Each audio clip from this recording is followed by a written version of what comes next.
Dans le viseur, pour les bons, les bruts et les truands dans les sports au Togo. Dans le viseur, ou le billet de la radio sportive qui couvre de laurier les bons acteurs et de satire les mauvais. Dans le viseur, avec Franck Nouyama.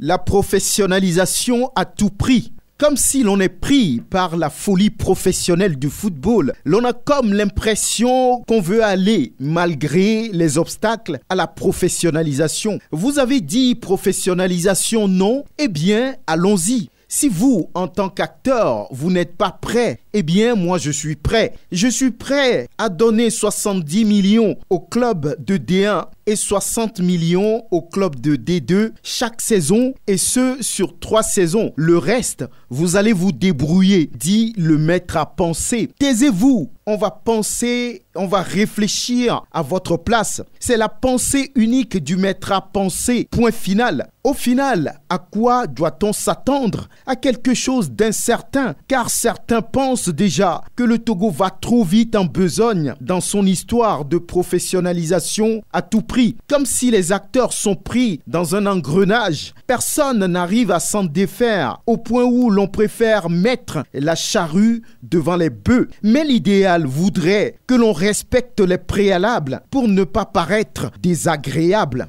Il n'y a presque pas d'acquis pour s'engager de façon aussi précipitée, aussi hasardeuse dans la voie de la professionnalisation. Les prérequis sont complètement oubliés. On saute les étapes comme si l'on fait un passage en force. Ça ne sert à rien ici de bomber le torse, mais de laisser les choses se dérouler étape par étape. La professionnalisation, oui, c'est un ensemble de processus qui engage un savoir-faire pointu à plusieurs niveaux. Les joueurs, par exemple, ne peuvent plus se battre contre la surface sur laquelle ils jouent lorsqu'on parle de professionnalisation. Problème d'infrastructure, déjà, pour ne citer que ça. Comment les calculs sont faits pour parler d'un club par préfecture? Personne n'a la réponse à cette question. La professionnalisation à tout prix semble déjà battre de l'aile avant même de commencer.